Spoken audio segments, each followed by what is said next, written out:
Hello, everyone. This is the Free American Press with your host, Alexander Horat.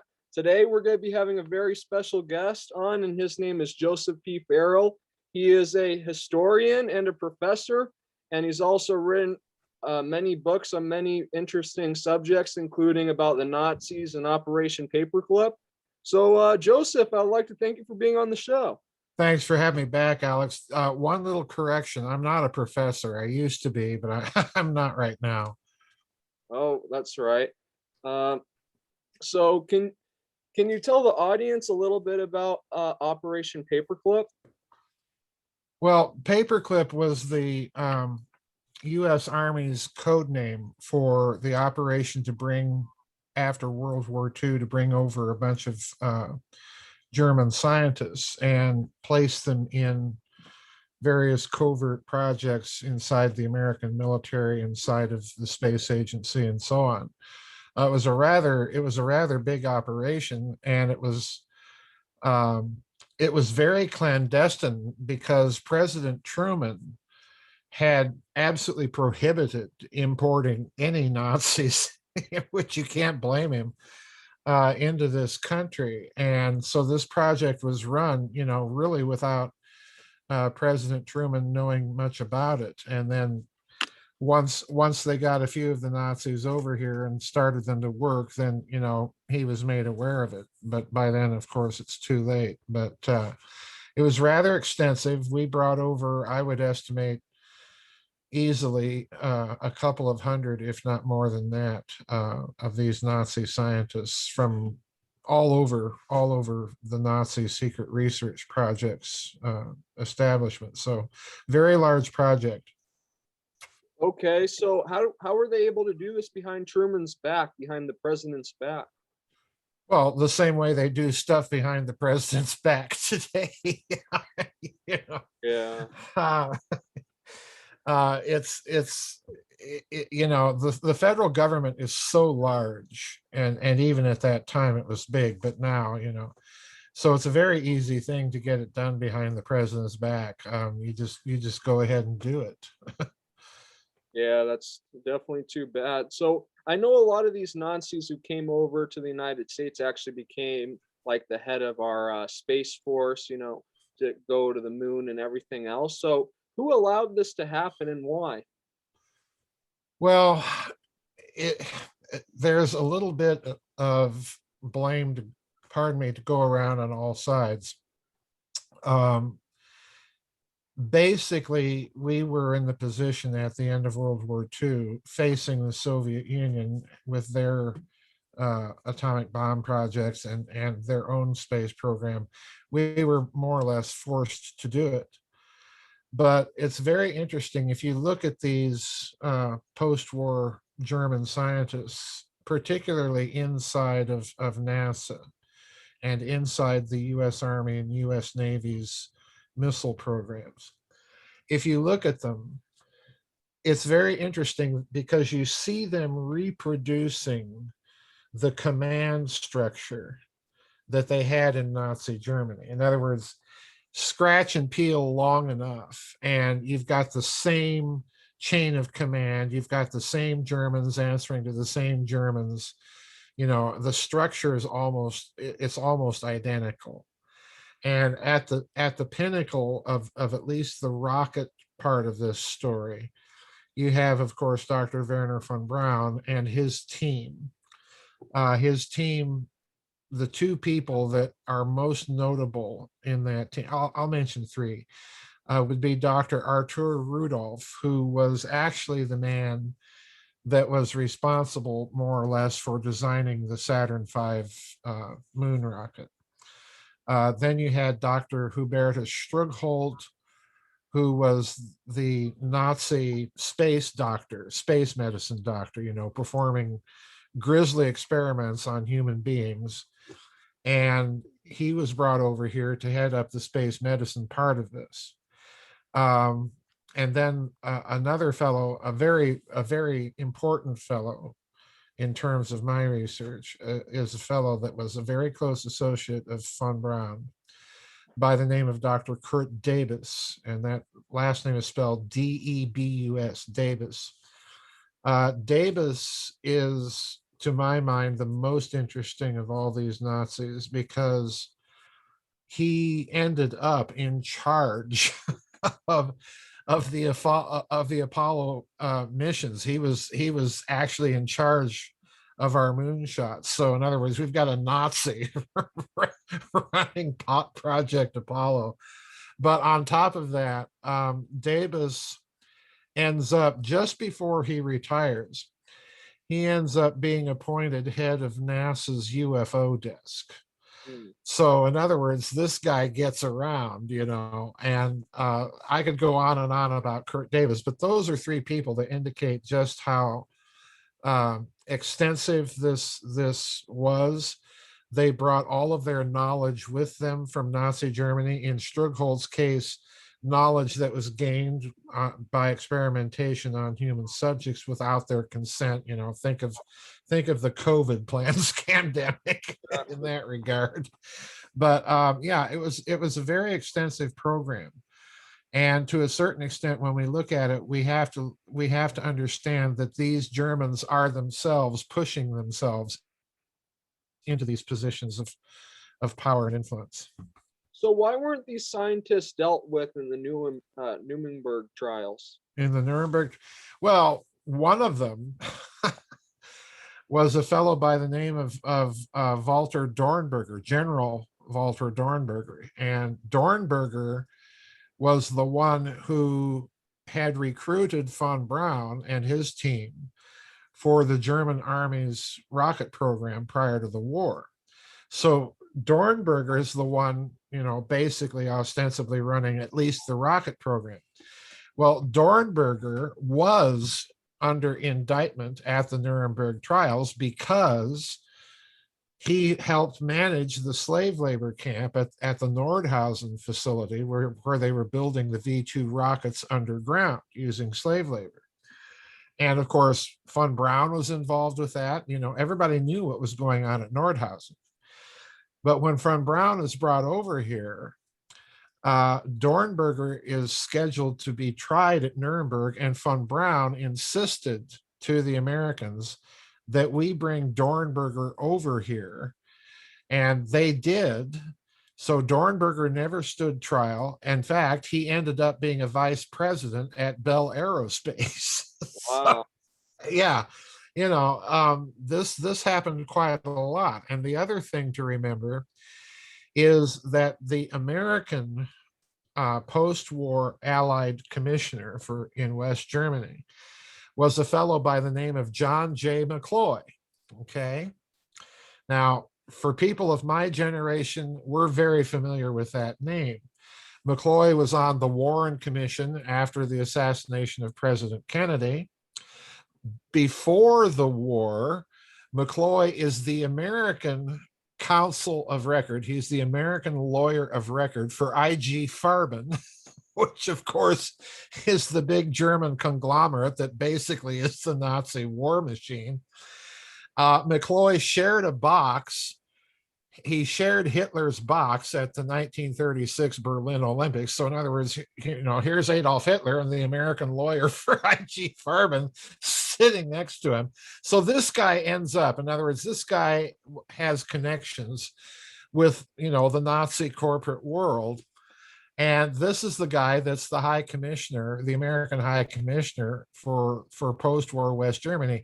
And he pardons over 70,000 Nazis that otherwise were either going to stand trial, probably serve time in prison, or even perhaps be hung. So yeah, this is a very deep, murky story, and our hands are very dirty in all of this. Yeah, it sounds pretty scary. It sounds like the trial was a sham, in my opinion. So you mentioned one of these Nazis' friends, because they had to have powerful friends in order to get off like this. Are there any other powerful friends that you can name that Well, had? well, beyond McCloy, you have. I personally think that you have certain generals within the U.S. Army Air Force, which later becomes the U.S. Air Force, that are privy to this. Trudeau and people like that that are head of the Air Technical Intelligence Command, because they want to get their hands on all of that advanced German technology. So you have I think at certain levels inside of the Pentagon, that you have certain levels in the command structure of people that are involved in research or technology. They're also helping expedite this. Now, having mentioned General Trudeau, uh, I have never run across any direct documentary evidence implicating him in any of this, but just given his post as commander of the Air Technical Intelligence Command for so long during the war and then after the war, it stands to reason that he knew something at some point about what was going on. So you'd have to look at people like that too. Do you think there's a possibility that any bankers helped these Germans? Oh yeah, yeah, yeah. Not so much. Well, one banker in particular I can think of right off the top of my head, and that's Prescott Bush, father of G.H.W. Bush, grandfather of George Walker Bush. Wow. Yeah, he was involved up to his earlobes. He was in fact, President Roosevelt shut him down because he was still doing business with the Nazis 6 months after we had declared war on Germany. So that takes a bit of chutzpah. But yeah, that's one banker in particular that I can think of. He was actually doing business with Fritz Thyssen, the German banker, who was a big, heavy bankroller of Hitler during his rise to power. But in terms of the bigger names, you won't find anything direct. What you will find are patent and licensing agreement exchanges between American Standard Oil and IG Farben. To give you an example of how that comes about, Standard Oil had a patent for synthetic oil, making synthetic oil. IG Farben, on the other hand, had a patent for making synthetic rubber. So they simply swapped their patents so that Standard Oil could learn how to make synthetic rubber and IG Farben could make synthetic oil.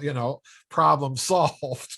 Yeah. So you have to look at arrangements like that between, not the Rockefeller family directly, but the board of Standard Oil at the time, and then the board of IG Farben. So you've got that. The other bank that you have to look at in terms of this nexus between the Nazis and the West during the war is a bank called the Bank of International Settlements. If you don't know anything about it, basically it's a central bank for central bankers. It's based in Basel, Switzerland. It was the creation of a German banker by the name of Hjalmar Schacht, who was president of the German central bank prior to and during a brief period during the war.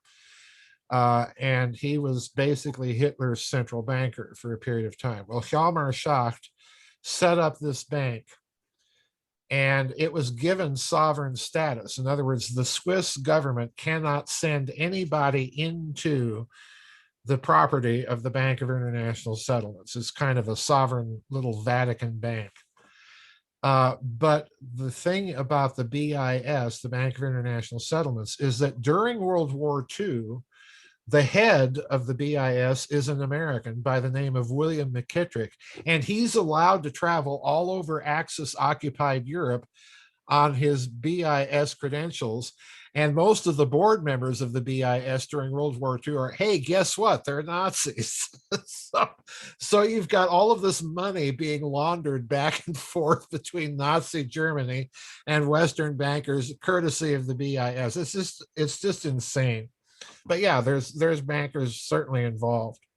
Yeah, that sounds like it. So, have the Nazis taken over the United States government? I wouldn't go so far as to say taken over, but I would say that Operation Paperclip and its consequences were very long term. I mean, look at this country. It's you can feel the fascism. We've got street cameras on every stoplight. We're talking about vaccine passports, which to me is a bit like wearing the yellow star, so you can identify yourself as a Jew so that the authorities can come and round you up. Um, the effect, I think, of this deal with the devil that we made at the end of World War II is, sure, we got a lot of the technology. That was the biggest technology transfer in history. But what we also got as part of the bargain, without realizing that we were doing it, is we got the ideology too. We got the ideology of gigantic corporations, running a country. We got the ideology of centralization, dictatorship, and so on, oligarchy, basically. So I think it's been hugely successful. I have a big question for you. So you say they realized it, like they made a mistake later because they let all these German scientists here. But do you think it's possible that World War II was planned with its winners and losers, and part of the deal was that their leaders would be able to survive? um, well, first of all, I think the people that uh, came to the realization that Operation Paperclip was a mistake are few and far between, and they came to that realization rather late. And the reason I say that goes to your second question. There were people in this country prior to World War II that I think were running a huge global experiment on which kind of socialism they wanted to try. And I'm referring you to some works by an American scholar by the name of Anthony Sutton. He used to be a scholar in residence at the Hoover Institution until he started publishing things that the powers that be did not like. So, of course, they canned him. Sutton wrote 3 books, and this says it all. The titles alone will tell you what he thought. Wall Street and FDR, Wall Street and the Rise of Hitler, and then Wall Street and the Rise of the Bolsheviks. And his basic thesis was, to boil it down to a nutshell, that Wall Street bankers were funding the Bolsheviks and the Bolshevik Revolution in Russia. They funded the rise of Hitler and they funded the rise of Roosevelt. So they're running, if you look at it in toto, they're running this grand experiment on which kind of socialism works best. Roosevelt's New Deal socialism, corporate socialism in Nazi Germany, or just pure outright Marxism in Russia. That's basically his thesis. So I do think, to a certain extent, that there is blame to be laid at the door of Wall Street. Here's the problem. The problem is Joseph Stalin and Adolf Hitler, because these are not guys that are inclined to act like puppets to a bunch of bankers in New York giving them orders. So in other words, the experiment quickly goes bad because these two go off the reservation and in a major way. Same thing with Chairman Mao in China, because you've got Wall Street interests going on inside of communist China. You see this kind of orchestration of the collapse of the nationalist Chinese government and the rise of Mao. And then you see, of course, with Kissinger and Nixon, you've got the bankers again trying to open up Chinese markets, split China, and the same old game. The problem with the grand experiment was it went off the reservation. Okay. In a major way.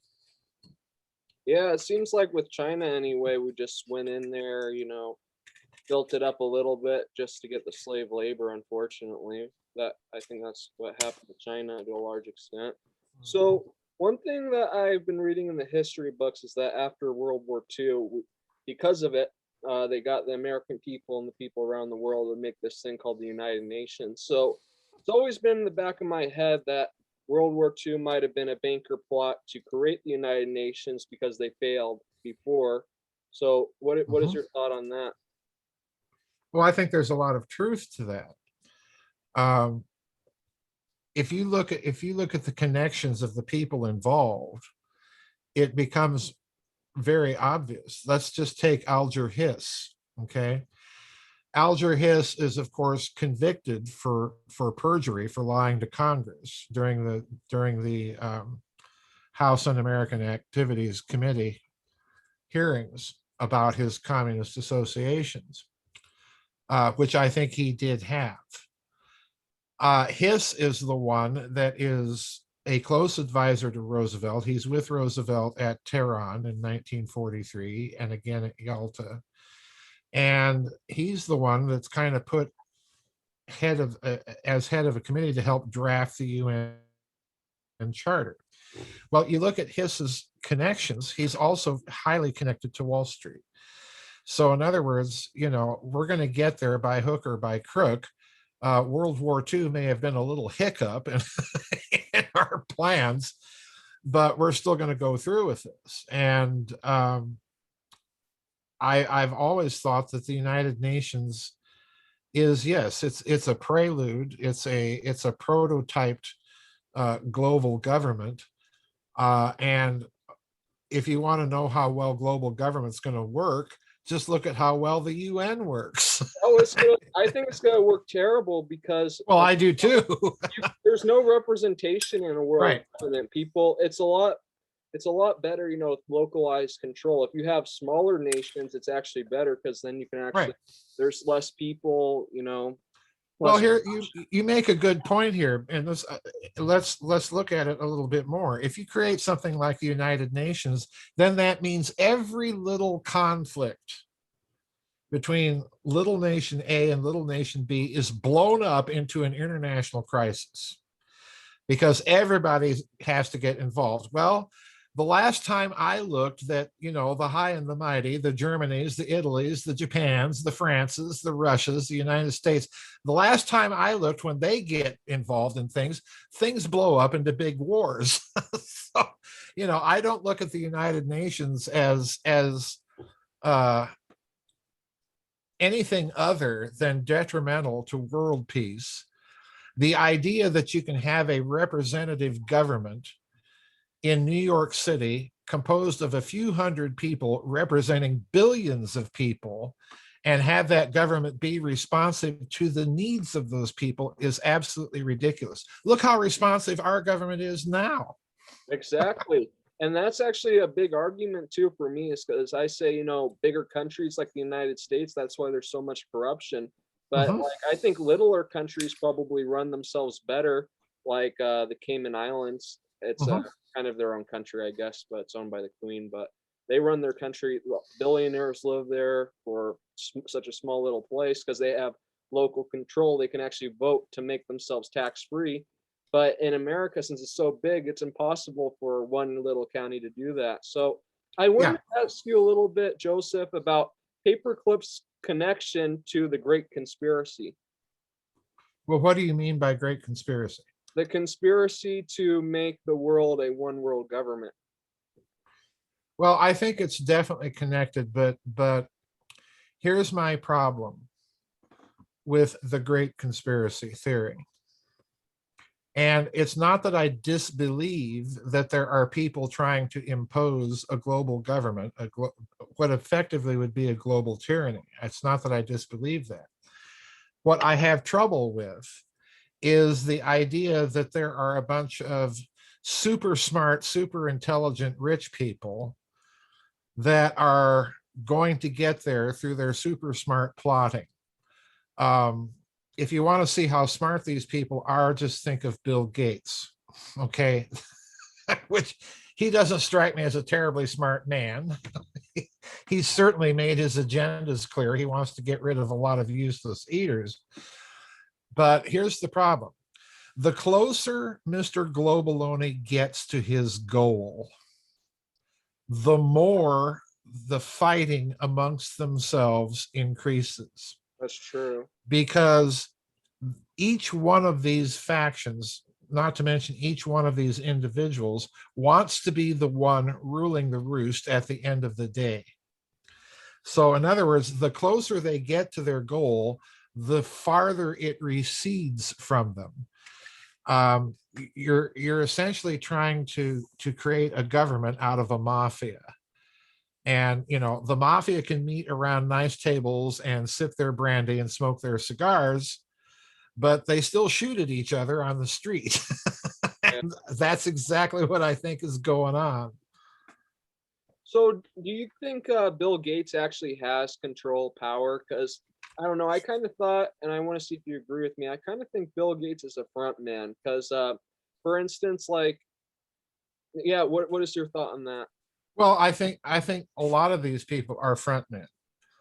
In other words, I'll be very blunt and say that I think there's a spiritual component to this. Okay. That people don't want to take into account.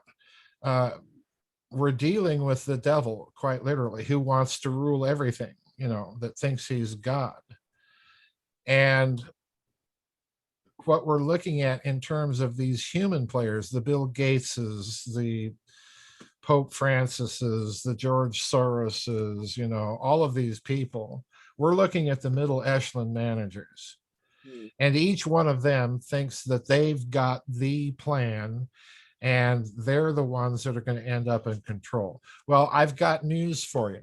Just look at Klaus Schwab of the World Economic Forum, or as I like to call him, Klaus Blow Schwab, because he reminds me of that character from the James Bond movies. Just look at him and then look at George Soros. Now, both of these men clearly have a power lust that is off the charts. And they may get together and meet together like mafia capos around their tables, smoking brandies or sipping brandies and smoking cigars. But are they going to allow the other to have ultimate power? Probably not. Probably not. You don't So think they're destined to break down. so? You don't think there's a person behind this guy Schwab and George Soros? Because like I see there's things like the Bilderberg Group, like they have these groups, and I don't know. Is there somebody who's at the head of this that we know of, or possibly? No, you're dealing with a mafia. Okay. Let's remember what the mafia is. It's every little territorial boss, okay? And they will have their meetings with each other and try to coordinate, but they'll also shoot each other when it's necessary to do so in their eyes. So in other words, you're dealing with a group of people with a shared set of objectives, but each of those groups wants to be the one in charge at the end of the day. So And there is no central core other than, in my opinion, the ancient evil one. okay, so they have no real leader. They're kind of Right, decentralized gang working with each other. Is your thought? right, right. So you talk a little bit about the devil and how he's the one behind this. What's the best way for us to defeat the devil? Pray. Okay, I agree with that. So what are some of the mistakes you think these people might make? They're making them right now, in my opinion, big time, because it's struck me for a very long time, particularly in the last 15 years, that they're in a hurry and they're acting panicked. Just look at this whole COVID plan scandemic. and how the narrative is breaking down. And as the narrative is breaking down, and as more and more doctors and nurses are saying these vaccines are causing real problems and so on and so forth, as the narrative breaks down, they're pushing even harder to get, this whole thing locked down, and it will fail. Look at what just happened in Afghanistan. Again, poor planning by incompetent people in a hurry. So here's the problem. Mr. Globaloney thinks he is smarter than the rest of the world, and he's not. Mr. Globaloney has surrounded himself for decades with people that think exactly like he does. And when you're surrounding yourself with an echo chamber, you cannot think outside of your own box. So that's problem number one. They're hubris and they're in a hurry. And when people are in a hurry, they start making mistakes, bad ones, big ones. And I think that's what we're seeing right now. We're seeing a lot of big, bad, huge mistakes, and the game is beginning to come apart at the seams. Yeah, I think the reason why they're in such a big hurry, and I want to ask you if you agree with this, is because they want to fulfill the 2030 agenda. That's why Mhm. they're speed railing all this stuff. And I don't know why they want to complete it on that year so bad. Maybe it's the devil told them to do it or something. But could you tell us a little bit about the 2030 agenda and how you believe they might try to complete it within that time frame? Well, I think there's certainly people that want to complete it in that time frame, but my suspicion, and it's only a suspicion, I have no evidence for this. My suspicion is there's another reason that they have for being in a hurry. Okay. And I suspect that that is connected to their knowledge of long wave cycles. Do you know what those are? Could you please tell us about that? Well, back during the Great Depression, the one good legacy that President Herbert Hoover left us was after the Depression had hit, shortly after he had been in office. He wanted to know why we keep having boom and bust cycles. So he turned to a man in the Commerce Department by the name of Edward Dewey to find out, do an investigation. Well, Dewey had all of the information of the Commerce Department, and he sat down and started doing analyses of these boom bust cycles. And what he discovered was that there are long wave cycles in virtually every sphere of human economic activity. And when I say long wave cycles, I'm talking about cycles of years in length, depending on what you're looking at. Well, Dewey went off and started a foundation called the Foundation for the Study of Cycles. I talk about this man and I talk about his work in my book, Babylon's Banksters. And he published an enormous, they're still in business, by the way, and we'll get to the crunch line here in a minute. He published information on these long wave cycles that are there. It's a physics, in other words. And what he said was something very interesting. He said that no human activity, no government policy can so attenuate or exacerbate these long wave cycles as to get rid of them completely. In other words, what he's telling you there is an actual physics to this stuff. It's like a law of gravity, so to speak. You can, with your policies, you can exacerbate or damp the effect of these cycles, but you cannot get rid of them. Now, the reason I'm telling you this is because this is a little known area of economics. And guess what?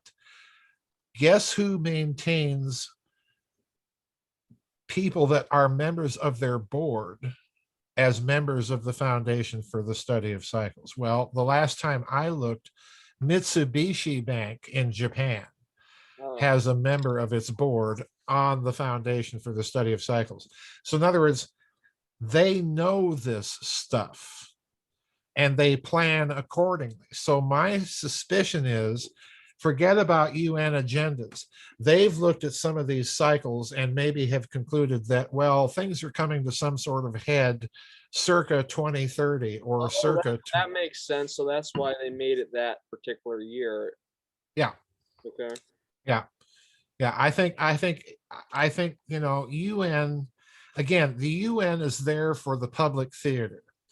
What I'm suspecting or what I'm suggesting to you is that there is a kind of not necessarily hidden knowledge, but it's hidden to the extent that most people don't know about it. And I suspect that they're looking at these long wave economic cycles and concluding they're coming to some sort of nodal point right around then. That's my guess. And it's a guess. Please understand, it's just a guess. Could you tell the viewers a little bit about the 2030 agenda and what they want to do? Well, I don't know that much about it because I don't pay attention to the UN. As far as I'm concerned, the UN, again, it's kind of a public theater.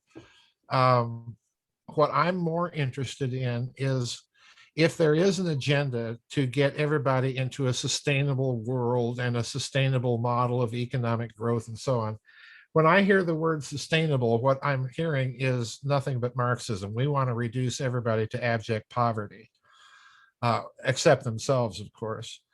Um, I think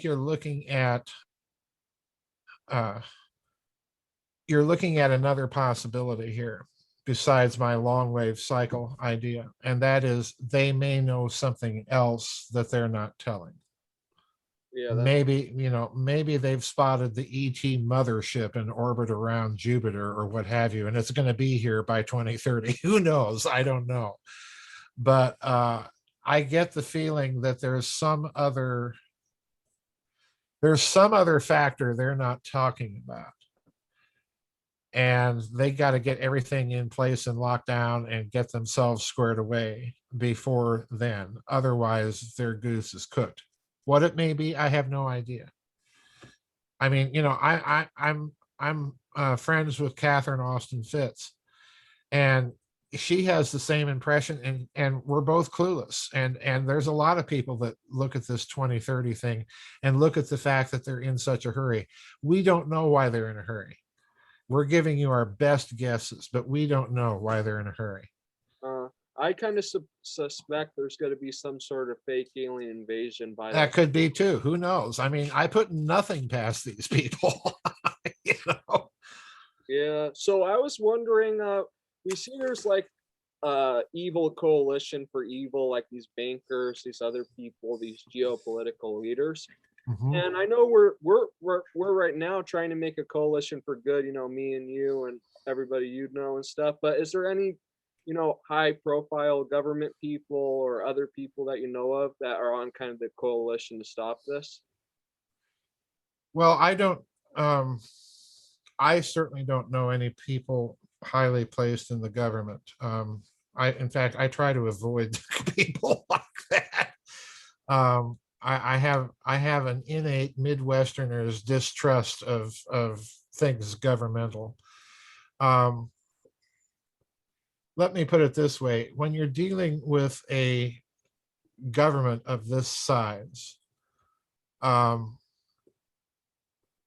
there is bound to be, just by the nature of the case, some people inside that government whose intentions are decent and honorable.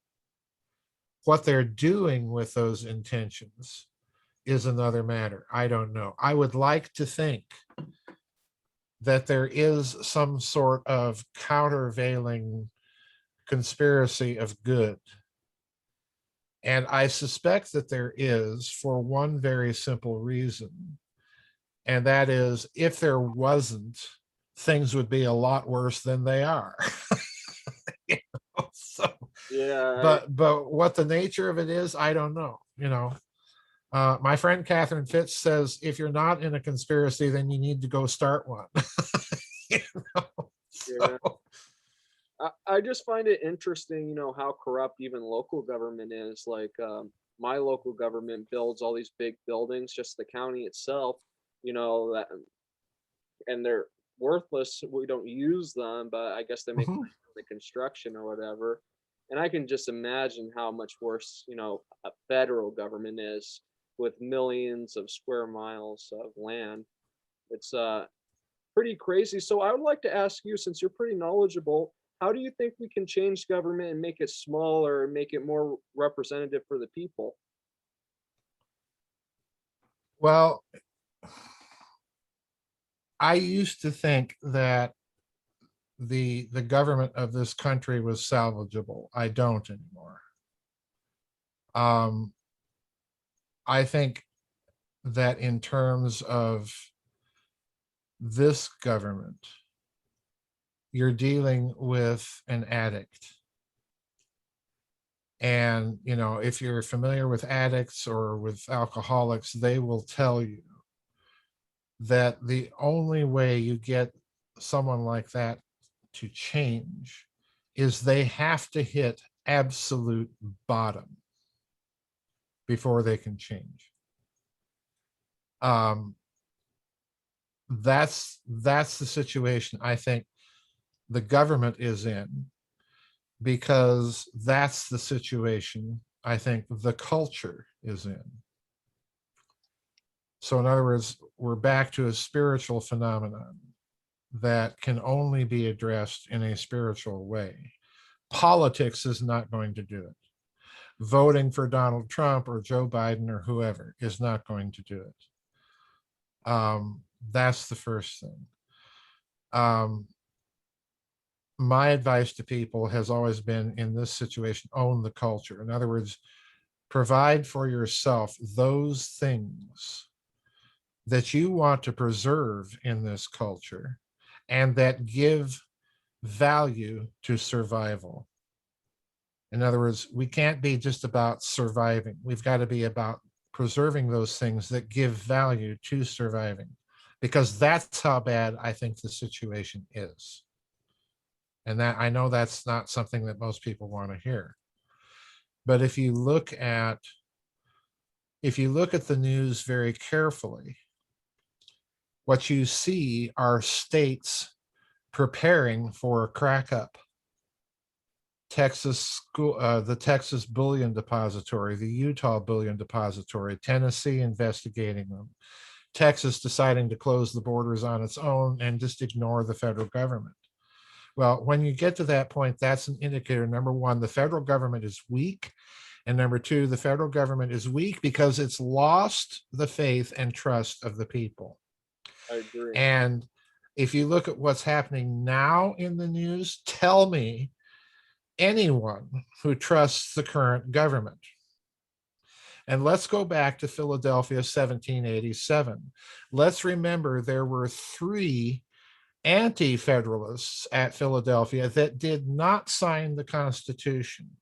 And one of the major reasons that they gave for not doing so was that, in their opinion, the current Constitution was simply a scheme to set up an oligarchy.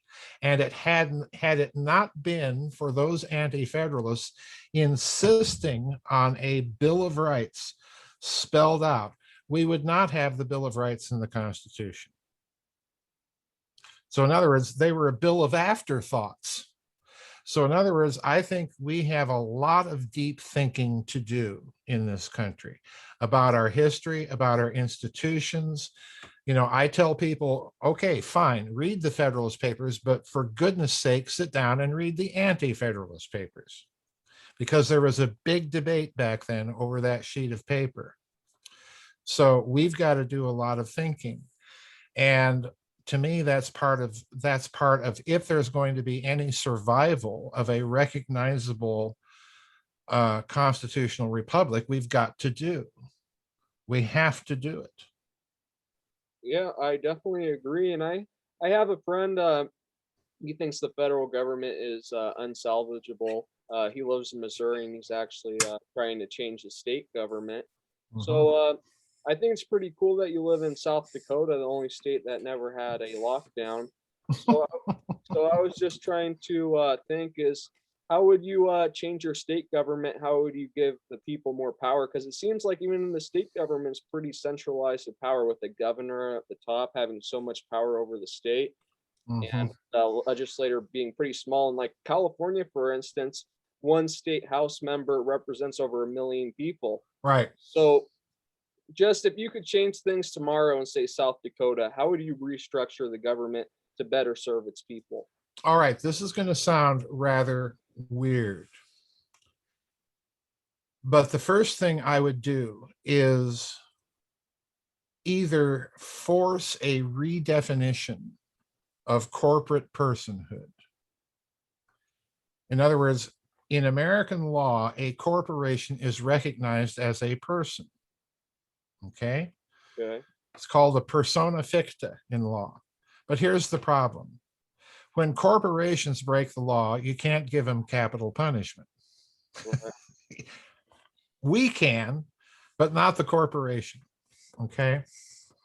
So the first thing I would do is either we have to get rid of the idea that corporations have the legal status of persons in law, or we have to ensure that in their corporate charters, they must openly and explicitly acknowledge that as a part of their corporate charter, you have the Bill of Rights. And the reason I say that is because if you look at the way corporations behave in this country, just take the simple matter of a day off.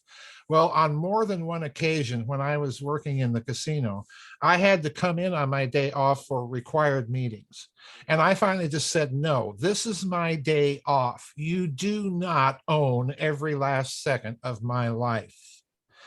So we have to ensure that corporations are going to act in accordance with the recognition that there are certain basic innate human rights given to us by God.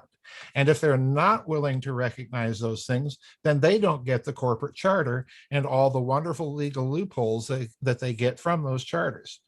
That's number one. Number two, I don't know how this would work, but we're fast approaching the point where technology is making the idea of representative government obsolete. Like you say, in California, a state representative represents 1 million people. Well, how can one person coordinate adequately the interests of 1 million people?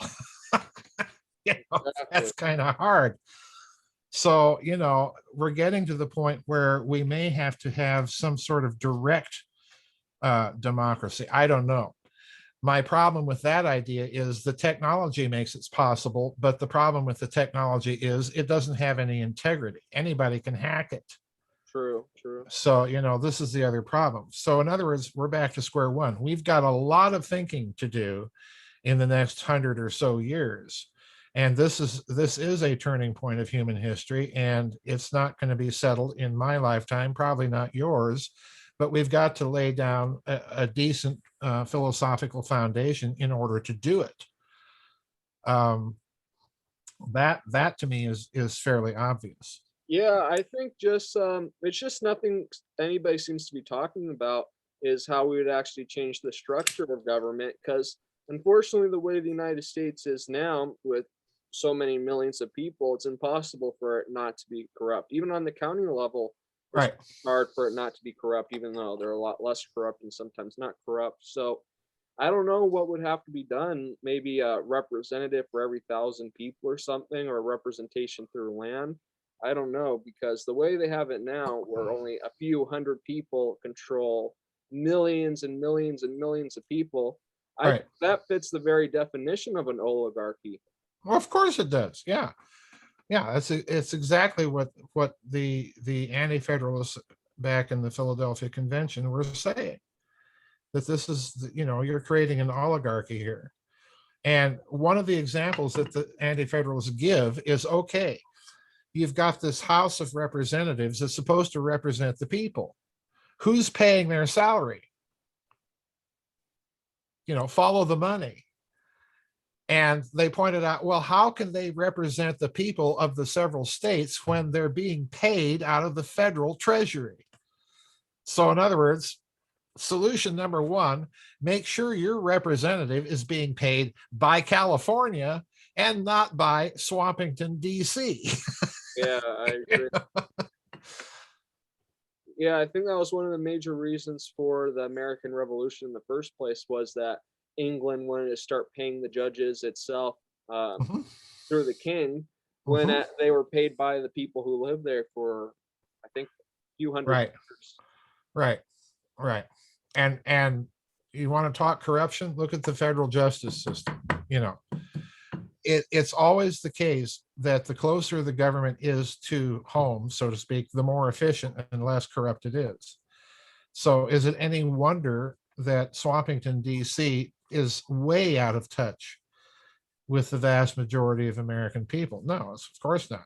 You know, the other thing that we have to get through our thick American noggins is we've got to start challenging this idea that we are the exceptional city on the hill, the exceptional nation, the indispensable nation.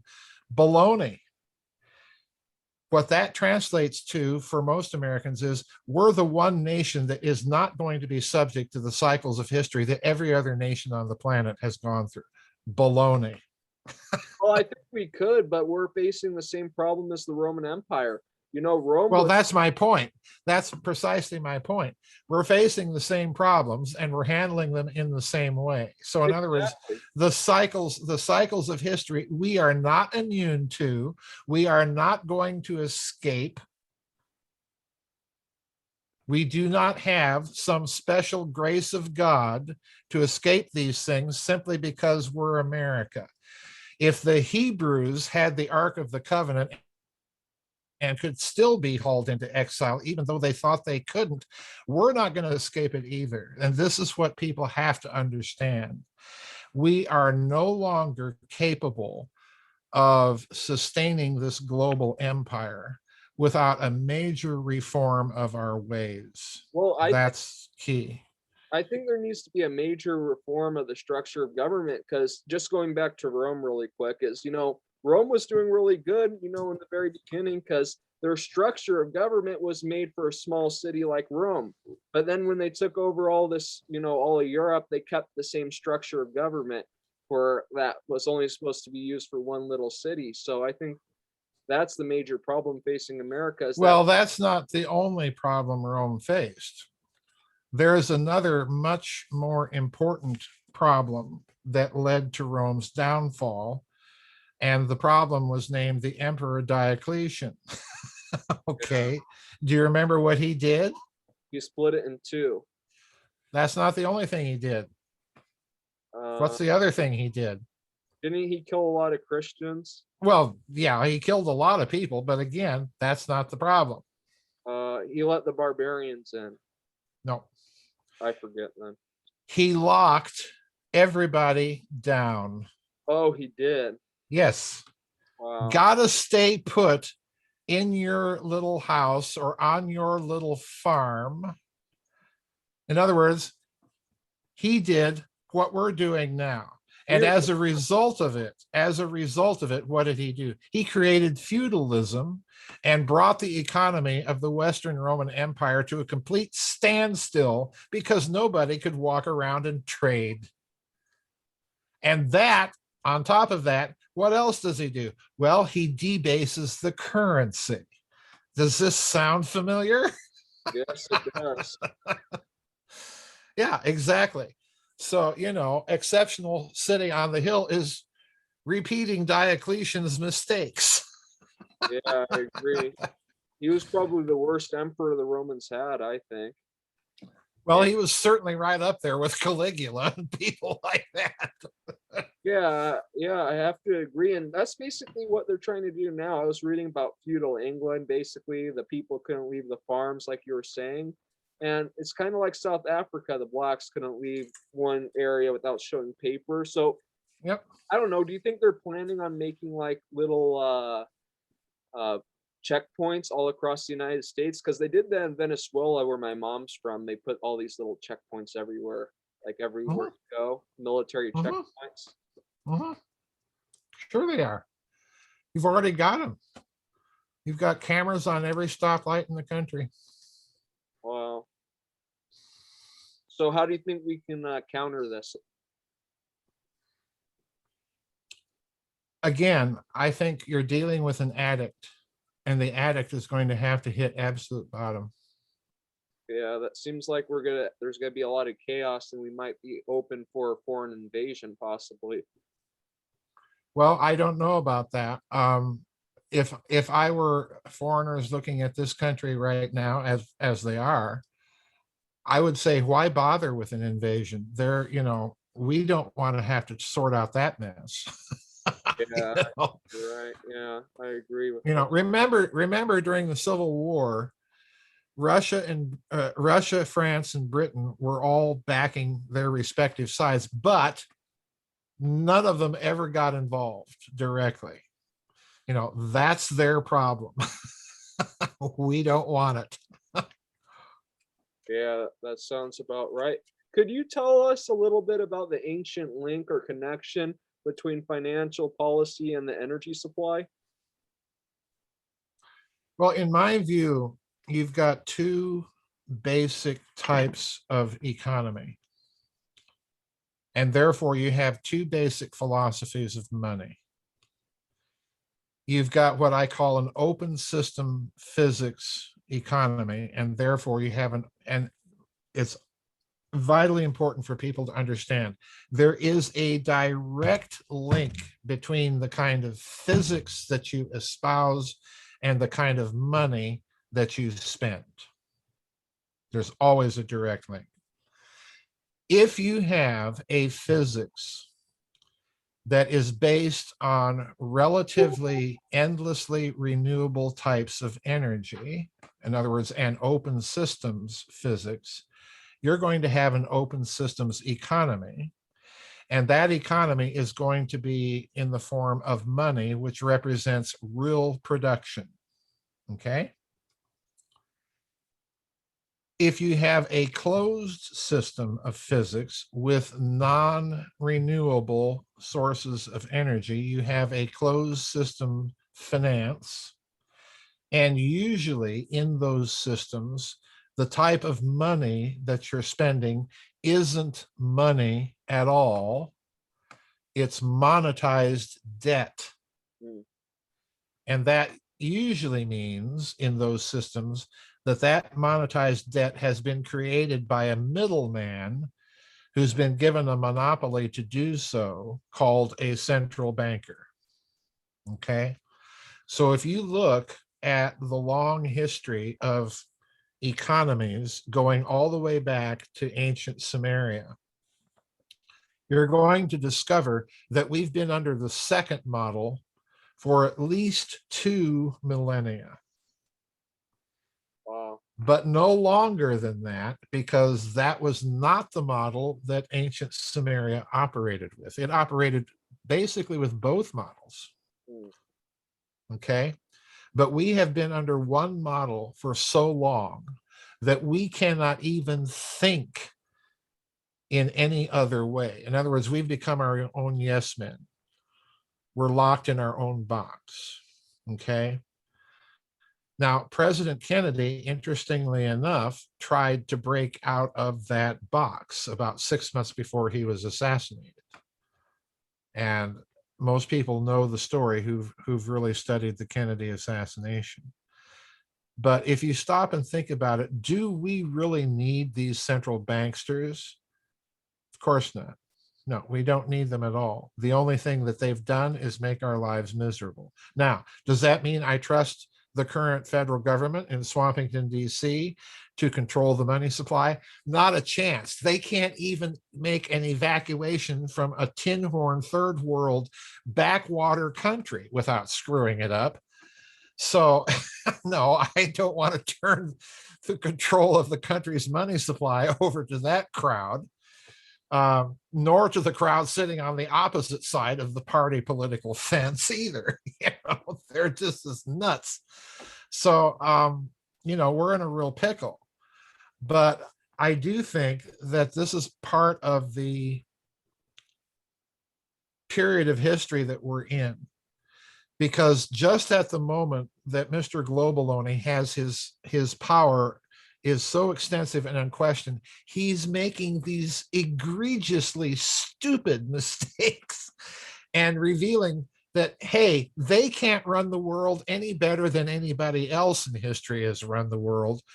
And they want to run the whole world, not just the Roman Empire, but the whole shebang.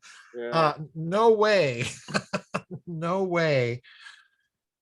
Since you talked about it a little bit about Afghanistan, can you tell us a little bit why you think they left it? What reasonings? My friend from Japan was saying they're moving all those troops to Taiwan. I don't know if that's true or not. Maybe. Well, I do think, yes, I do think there's a geopolitical reason that they had to get as many resources repositioned, because what people don't understand, China is in a bit of a crunch itself. It's in a debt crisis, and it's also in a demographic crisis that's going to hit it within the next 20 to 30 years. Oh, that's true. The birth rate. Right. Right. The birth rate is very bad. And what's bad when the communist Chinese government suddenly decides, oh, you need to have more children. Well, they've been enforcing this 2 children policy for so long, and now all of a sudden, oh, we're running out of Chinese people. So I do think some of it's geopolitical, yes, but for crying out loud, this country waged during World War II a war on virtually every continent of the globe in some form or fashion. It was controlling the logistics and disposition and operation of millions of people. Okay. To evacuate a country in which you've had a sustained military presence without first evacuating the citizens and then trying to evacuate the caches of ammunition and so on. This is nuts. Do you think it was planned for that? It could have been. In other words, I'm so baffled by this complete strangeness, Alexander. I don't know what to make of it, other than there is a geopolitical reason. I do think it is in part due to the necessity of repositioning our military assets to deal with China. But that doesn't explain all of the stupidity here. It just didn't make sense how we left billions of dollars worth of equipment. Right. Almost like we want the Taliban to fight somebody else like Russia, and we're giving them all this equipment or something. Who knows? I don't know. I don't see the Taliban terribly inclined to, pick a fight with communist China. Yeah. The Chinese won't put up with it. There's too much about this that's baffling. We have the Afghani central bank's gold basically has been confiscated.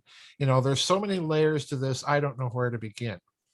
I can tell you that geopolitically, the fallout from this it's going to hurt us for decades to come. If you're an American ally, if you're one of our necessary allies, a powerful ally like Japan, and you're looking at this fiasco, what do you think? You're going to rely on the United States to take care of your country? If China's, no.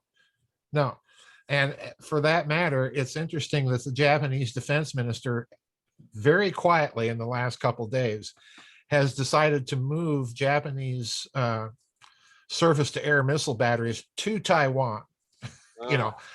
Didn't say, didn't pick up the phone and talk to Uncle Joe or anybody else in the White House. They just went ahead and said, we're doing it. So that ought to tell you right there that, our allies, the Japans, the Frances, the Englands are they're going to have to beef up their defense budgets on their own, because we're not reliable. We're just not reliable. You make a good point about Japan, because they actually threw out all their COVID vaccines too. Yeah. That's another interesting story that's been emerging in the last, ever since the Afghanistan thing.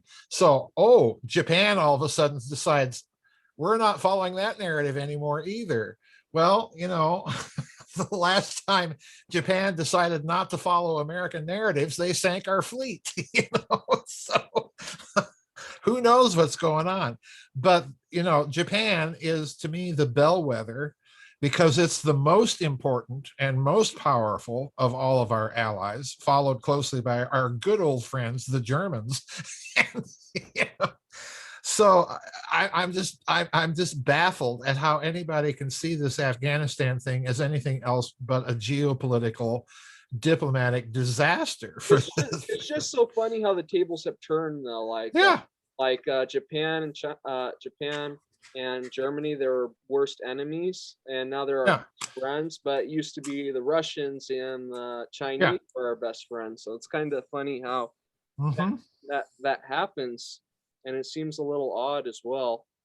And I did Yep. I did want to ask you really quick about the Taliban as an organization. Do you think they're paid off by the Americans? Do you think they're good, or what are your thoughts on them? There is a deep layer to this story that I haven't figured out. Are you familiar with all the negotiations that were going on prior to our invasion of Afghanistan with the Taliban?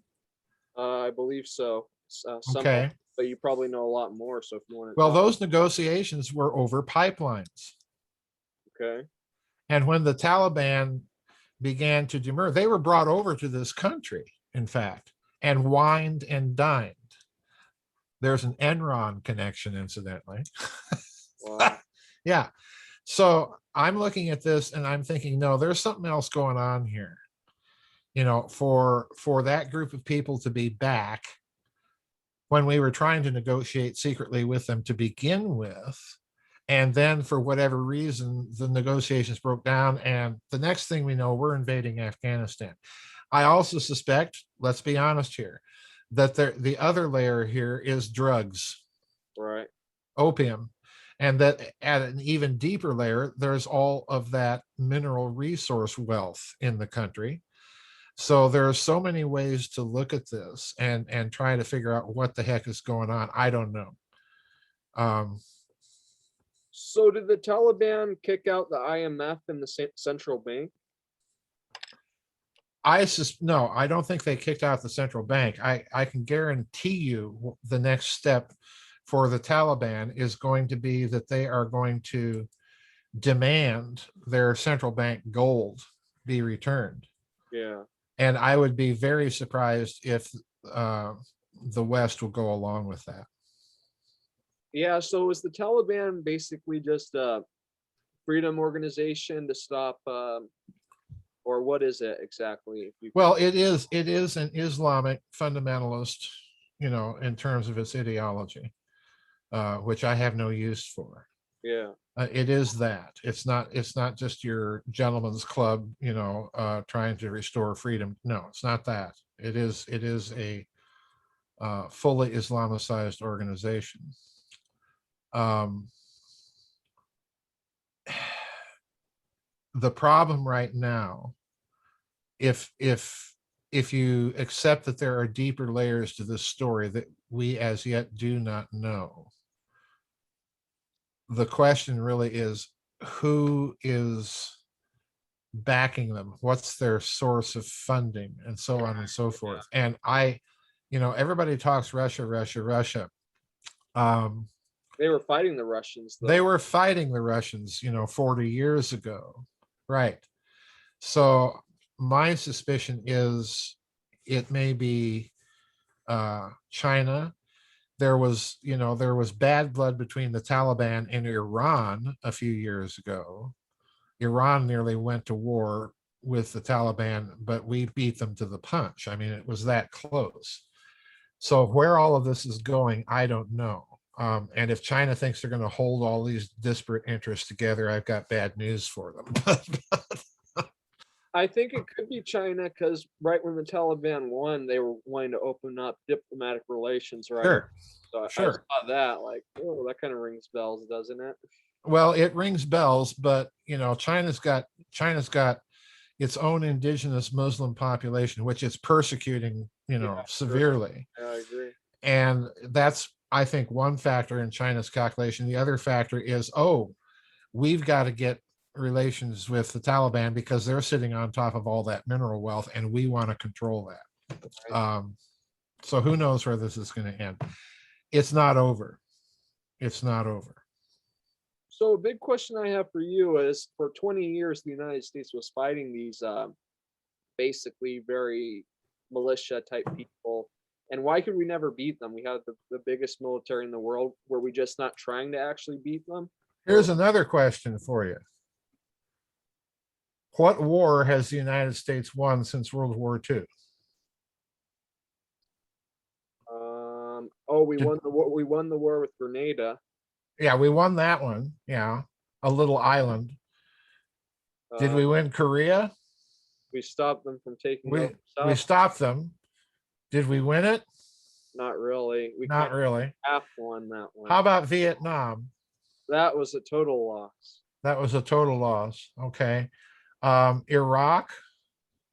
We still control that for now. We control the oil field, so that remains to Right. be seen. Maybe. Yeah. We certainly didn't win in Afghanistan. So there's the question. Why can't this country win wars? Yeah, that's the big question. Yeah, that's the big question. Yeah. And let me give you a clue. The reason why is cultural, not military. It's cultural. It's not military. Okay. So what do you mean by that?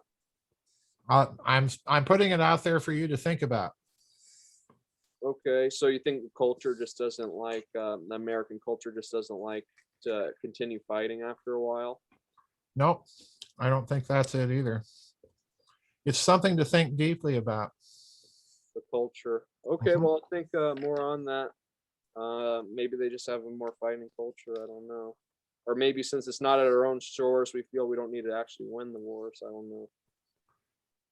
That's interesting, though. The culture. Okay. So I did want to ask you. So you talk a lot about the Bilderberg Group. To get into that a little bit, could you tell us their goals and what they want to accomplish? Well, I think the Bilderbergs have gone through several phases. Right now, they're just another typical billionaire set type of group of billionaires that want to control the world. They're the international version of Bohemian Grove, but they didn't start that way. And I think the history, the earliest part of the Bilderbergs, was set up for a very, very different purpose, because look who you had. You had the Lawrence and David Rockefeller. You had the Rothschilds, as I like to call them.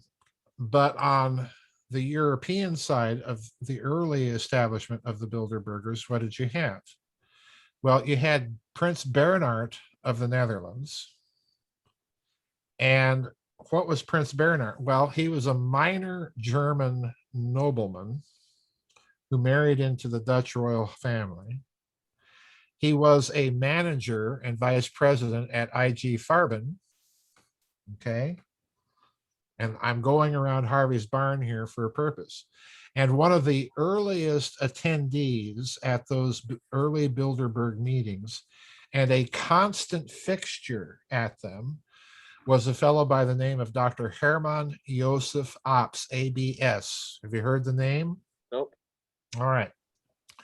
Hermann Joseph Ops was the CEO of Deutsche Bank during those early Bilderberg meetings.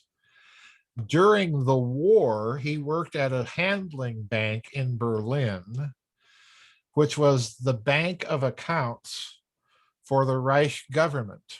In other words, he was the guy signing Adolf Hitler's paychecks as Reich Chancellor. Okay. Now, so what does this mean about the early Bilderbergers? Why these people?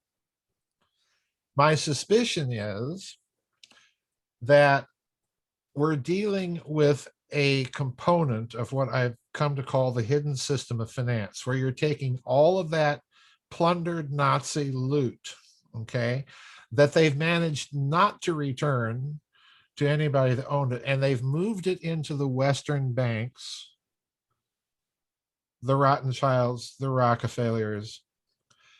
And that money in return is being laundered back to Europe in the form of American aid, think the Marshall Plan, and it's going to go into the big European banks, the biggest of which is, oh, surprise, Deutsche Bank. Yeah. Okay. And of course, bankers being bankers are charging a little fee at every step along the way to make these transactions work. So in other words, I think the Bilderberg Group in its earliest manifestation is a big money laundering operation for all of that Nazi loot. And hey, we'll share our plundered loot with you Western bankers, just give some of it back to us. Simple enough. Yeah, it was amazing how we bailed out Germany after World War II because all their people were Nazis. Like they all saluted to that whole idea and everything. So I don't know how we got that past the American people to help them out so much after the war. Seeing what technique did they use to do that? Fear. Uh, Fear. We can't have Germany falling to communism. Yeah. That's Germany has at the time had one of the largest, still does, has one of the largest industrial plants in the world. Can't have the communists getting their hands on that. We had enough trouble with it ourselves. So, Yeah, sure. That makes sense. So I wanted to ask you as well. We talked a little bit about the structure of government and how that may help, but I also want to ask you this: is debt-free money and free energy the answer to America's problems, along with the restructuring of government? well, in terms of just a purely economic and financial situation, yes. But the problem is the culture is in tatters. We can sit around all day and talk about debt-free money, getting rid of central banksters, and on and on. But the culture is in tatters. Now I understand what you said about Afghanistan. Mm-hmm. Mm-hmm. So I guess the big question then is how can we fix the culture?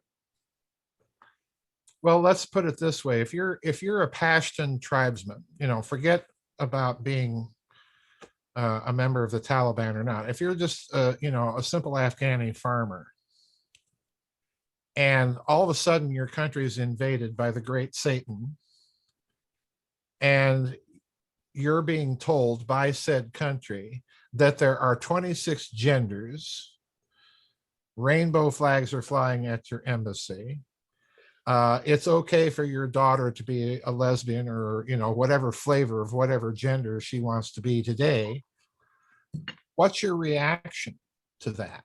I wouldn't like it. I wouldn't like it either. I would try to kick them out as soon as I could. As soon as get rid of these weird people. Yeah. That's the problem. You can't run a functioning economy when you're dealing with insane people that are, that are more concerned about what bathroom you use. And we've got this weird so-called General Milley, who's reading about white privilege and wokeism and so on, and wants to train the whole US. I'm sorry, that military is going to last about 5 minutes against the Russians who just laugh at it, and rightly so. I've got to tell a joke. Back in the 90s, late 80s and 90s, Gordon Liddy, one of the Watergate burglars, had his own talk show. And this was right about the time Bill Clinton said, "Oh yeah, we can throw women into combat." And so Liddy used to begin his radio show with bumper music that was this German military march from World War II. And nobody knew what it was. I knew what it was. And on one of these occasions, he had just played the bumper music. And the first thing he says after the bumper music quits playing was, "No women in that man's army, no siree." Referring to Hitler. so yeah, the problem is we are trying to impose our own insanity on these countries. And I'm sorry, it's not going to play in the world of Islam. It's just not going to play. For that matter, it's not going to play in the world of Middle Eastern Judaism or Middle Eastern Christianity or Tibetan Buddhism or, name it. It's just not going to play. So this gender stuff and this thing with the American culture, it seems like it's been destroyed from within, from the school thing. So why do you think the elites want to do this? And is this some sort of deflection to get people thinking about, oh, we need to make it so transgender can have their own bathrooms? And I think a lot of it's leftover programs, communist programs from the Cold War to destabilize and demoralize the American enemy. I think that's a lot of it. And my biggest problem is the elites want to do this, in my opinion, again, because their real hatred, if you look at them, their real hatred is against Christian culture. They hate Western culture as it has evolved over the last 20 centuries.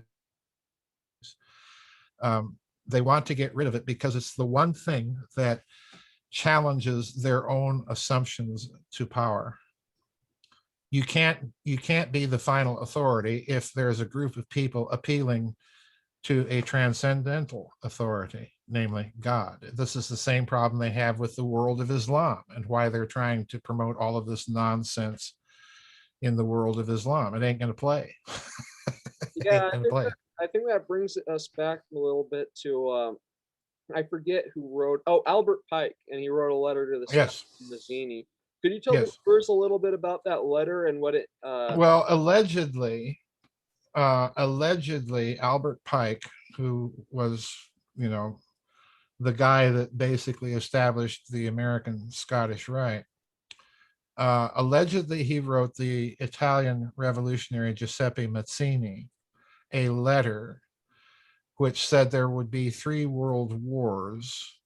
The First World War would get rid of all of the dynastic houses that they didn't like, the Germans, the Austrians, the Russians.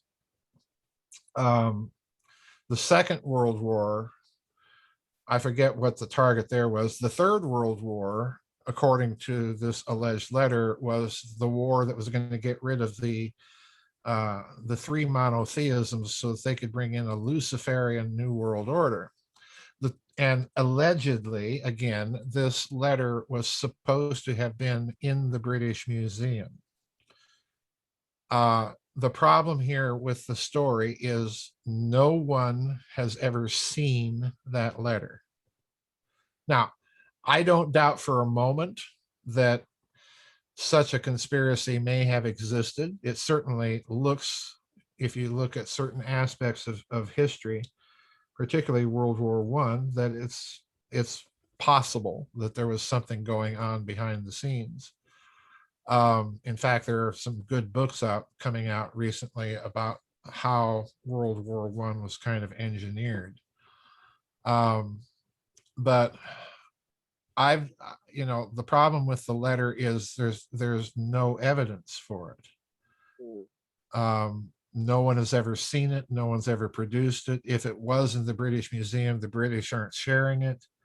So basically, it's kind of like gossip, then, almost. Well, there's a lot of conspiracy gossip. Again, in the absence of the actual document, is what it is saying plausible? In other words, can you reverse engineer from that charge? Can you reverse engineer a case where this might be possible. That's a different question. So in my opinion, yes, I think it is possible, given what I have seen and have written about these long-term conspiracies. I wrote in connection with Pope Pius IX. I wrote on Piccolo Tigre and some of those 19th century Italian Masonic documents, how it could be argued that Pius IX may have been one of those Masonic agents. But again, that's an argued case. And there are primary documents that are there in that case. Again, were there plots and conspiracies like that? Well, again, Prime Minister Benjamin Disraeli in Great Britain in the 19th century on the House of Commons floor even talked about secret societies and conspiracies and said, yeah, these are there. This is what they want. This is what they're after. So again, coming from the Prime Minister of Great Britain, and a Jewish one no less, you've got to take that pretty seriously. I'd say if it was a fake letter, it would have to be written after World War II, because it was right about World War I and World War II. And, I kind of think, gossip and stuff was a lot of times right, in a lot of ways. Like, maybe we haven't been able to see that actual original letter, but we haven't seen a lot. Well, I kind of think it's true, because it kind of seems like what they're doing right now. It does seem like they want to make some sort of new Luciferian religion, unfortunately, but that kind of seems to be the case. Even though the letter wasn't written, it kind of makes sense what they're planning on doing, though. well, if there was such a letter, then it wouldn't have been written after World War II. If it was written from Albert Pike to Giuseppe Mazzini, it would have been composed circa 1860 up to 1871. So do you know Somewhere. when the letter came out, Joseph, when they first started talking about it? Was it before World War II? No, that I don't know. The earliest source that I found in reference to that letter was in a book called Fourth Reich of the Rich. And that book was published by kind of a crazy fellow back in the late 1980s or early 1990s, if I remember. Now, that's the first time I saw reference to it. I'm not aware of other sources that discuss it earlier than that. Have you ever heard of a guy named Myron Fagan? Yes, but He I can't recall where. he talked a little bit about that letter, and I think he was doing it in the 70s, so, or either the 70s or the 60s. Yeah. But I'm not sure. I guess we'll just need to do more research. But if it was before World War II, then I think we can say it was probably a true letter. But if not, then I guess it could have just been. Well, again, in the absence of primary documentation, what you have to do is take the allegations of something like that and see if you can argue a case for each of the points of the allegations. If you do that, then yes, I think you can make kind of a prima facie case that might be in play. But again, you have to have access to a lot of conspiracy related documents, primary sources, and to get access to that kind of material, you have to have access to a place like the British Library or Library of Congress and so on, where they're going to have stuff like that. Most of us don't have access to stuff like that. Yeah, that's true. So, just reversing, going back to where we were kind of talking about, I just wanted to ask if it was true, when banks cannot control the money supply, they can't control the energy supply. What do you think of that? Well, I mean, look at the system of money that we've been on with the US petrodollar as the world's reserve currency. Well, in my opinion, one reason it's failing is you've got new energy sources that are going to come out eventually, one way or the other, whether it's cold fusion or hot fusion or whatever. there's going to be eventually an energy revolution. And the system that you and I recognize and have been living under is going to look so different. We really won't even be able to recognize it. And the real question is, will there be any bankers in the traditional sense at all? I mean, it could be that revolutionary. That's one reason I think they're scrambling right now to lock down a digital currency on the world so that they can maintain control, because that way they can let the energy out. If the energy comes out before they're able to do that, their game is up. I agree, because they need the fake currency, digital currency to do that beforehand. Right. Yep. Okay. So do you know the secret to free energy, or have an idea of what it is and how to make it? Well, I dislike the term free energy. No energy is truly free in a physics sense. Oh, that's right. Cheap energy. Yeah, cheap, renewable energy, that's a different matter. No one knows the secret to the so-called 0 point energy. However, there have been clues. And the clue that makes the most sense to me is the clue that I wrote about in my book called The Nazi International, with Dr. Ronald Richter down in Argentina. Richter, when he was interviewed by the American Air Force, came right out and said that he viewed plasma, which is what you would need in any sort of fusion. He viewed plasma as a transducer for the lattice work of space-time that, and these are his words, that we call the 0 point energy. He's the first physicist I've ever read who uses that phrase in context with a technology he claims to have.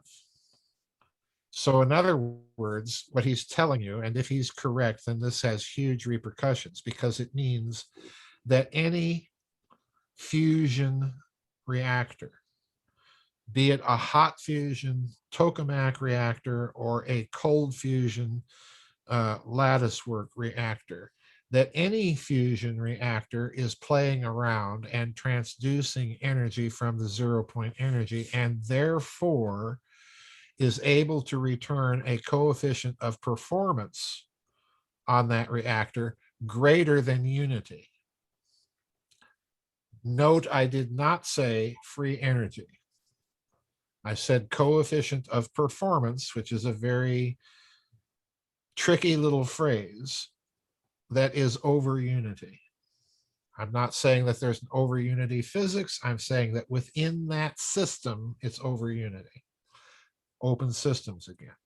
Well, if that's true, if what Richter said is true, that's the consequence of bringing online these fusion reactions.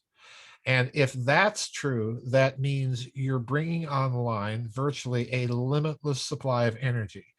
Petrodollars go out the window.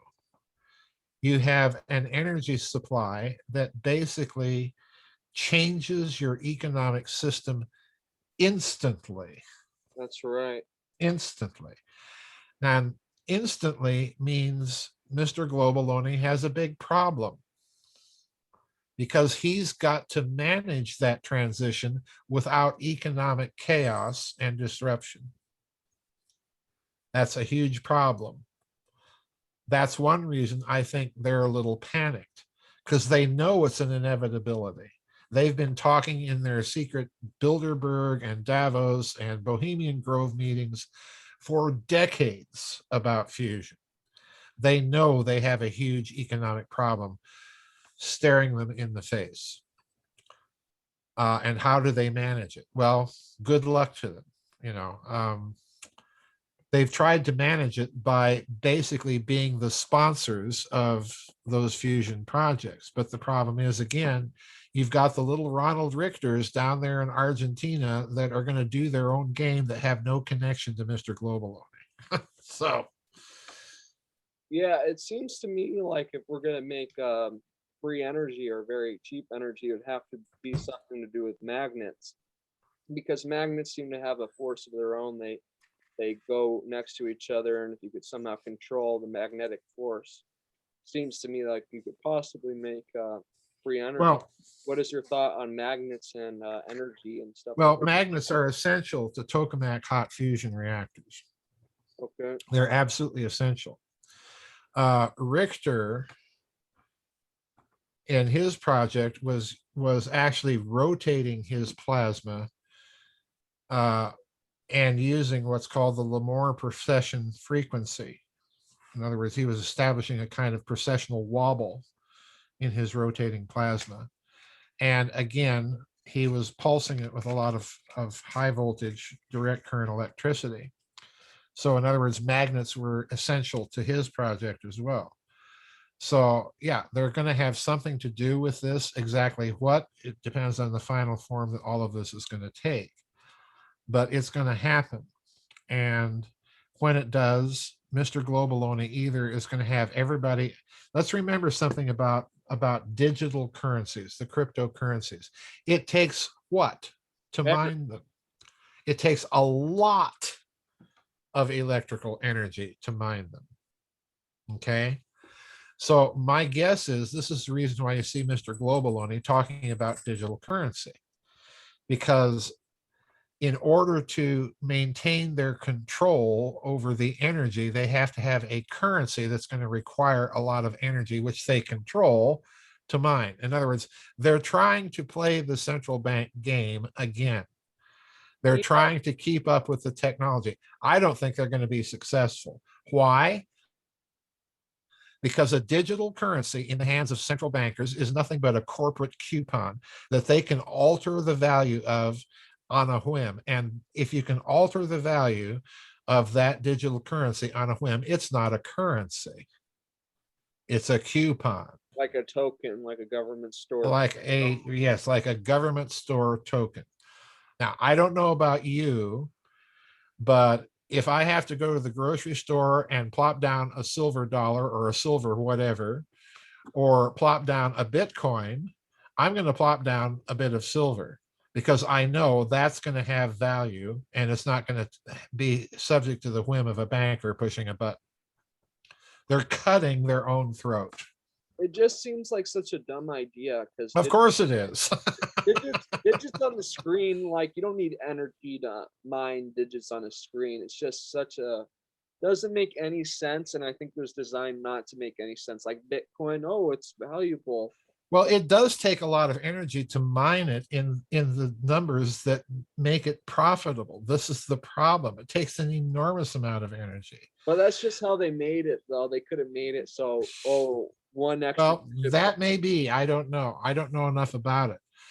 But, you may be onto something there. But, the way it's looking to me, they're just trying to update the central bank playbook with all of this stuff. And I don't think they're going to be successful. Yeah. Once people figure out that the currency they're talking about is not a currency, but a coupon whose value can be altered on a whim and for any reason, people are not going to play ball. It's not human nature. This is the problem that's dogging Mr. Globaloney, because most of his solutions are utterly against humanity. They go utterly against human nature. That's why he'll fail. So why do you think these people want to get rid of such a large portion of the human population? Like, what's their reasoning behind that? What kind of economic system are they operating with to have that kind of view of human life? I don't know. They're operating with a closed system of physics. Why? Because they think that energy comes from non-renewable resources. The more people we have, the more of those precious non-renewable resources we're spending and consuming. And what are these people doing? Well, they're just eating. They're useless eaters. So they're dealing with a closed system. And that's why they think they have to get rid of, in other words, they view the Earth as an ocean liner that has been overbooked with a number of passengers for a 3-month voyage, and there's only enough food on the ship for a 2-month voyage. That's the way they view the world. It's a closed system. Uh, so Ah, do you think it seems pretty sick what they want to do, in my opinion, but yeah, it's murderous, genocidal, insane, insert adjective here. I agree. So you were talking about in your books how the Germans were trying to find the secret to free energy. Did they ever find it? Uh, if in my opinion, if you look at what I've tried to give as kind of a speculative reverse engineering of the Bell story, I think they did. At least if you look at the Bell story, what were they doing? They were rotating a plasma, counter rotating it actually, pulsing it with gobs of electricity, creating a precessional wobble, just like Richter. And they were getting bizarre, weird, anomalous results from it. So I think, yeah, they discovered some principle and invested a lot of time and money, even after the war, in pursuing it. So yeah, I think that they were trying to find free energy, or better put, the 0 point energy, and they found it in fusion. This is the reason, in my opinion, that recent additions to the nuclear club, when they light off their bombs, they keep lighting them off. Why? Because they're getting yields from their devices that lie outside of the predicted yield for the device. In other words, they're getting either too much energy being gated into the reaction, or too little energy from the detonation. And that means there's a factor outside of the nuclear chemistry of the bomb itself. Okay. So I know that's a whopper. do you think they found out anything about this different chemistry, or do you know anything about it? Yeah, I wrote a whole chapter in my book, The Grid of the Gods, about the American Castle series of tests, and the ridiculous story that we were told. The American hydrogen bomb test, Castle Bravo, was considered a failure because the predicted yield for that hydrogen bomb was between 5 and 7 megatons. When they lit the thing off, oops, it ran away to 15 megatons. It was twice as big as their predicted yield. And as a result of that, it caused radiation sickness and damage to local tribes and fishermen, because the bomb was a lot bigger than we thought it would be. Well, the excuse that this country gave to the world was that the scientists who had designed the bomb did not think that lithium 7 in the lithium deuteride would enter the reaction. Okay. Now, I can tell you that explanation is globaloney. It is, to use the Latin phrase, taurum excretum. Do the translation. Okay. The reason why is that the US Air Force had sent secretly a team of people down to Argentina to interview Dr. Richter, who promptly told them, and this is before Castle Bravo, who promptly told them that yes, he was getting these fusion reactions in his little reactors from, here it comes, lithium 7. So either the American scientists thought the guy's a nut and paid no attention to him and created an atomic disaster, or they knew that lithium 7 would enter the thermonuclear reaction, and therefore the reaction that they got has got to be coming from some other source. Okay. And that's what I think. Okay. Yeah, actually, I was reading up on Afghanistan, and I guess they had a lot of lithium Mhm. mines in their country, Yes, they do. and I'm sure the government was extracting that while they're there. I'm sure. It's good to have for your lithium batteries in your electric cars. And you need lithium in hydrogen bombs. So, because it's really not hydrogen that's producing the reaction, it's lithium deuteride. It's the deuteride is a form of hydrogen. But yeah, so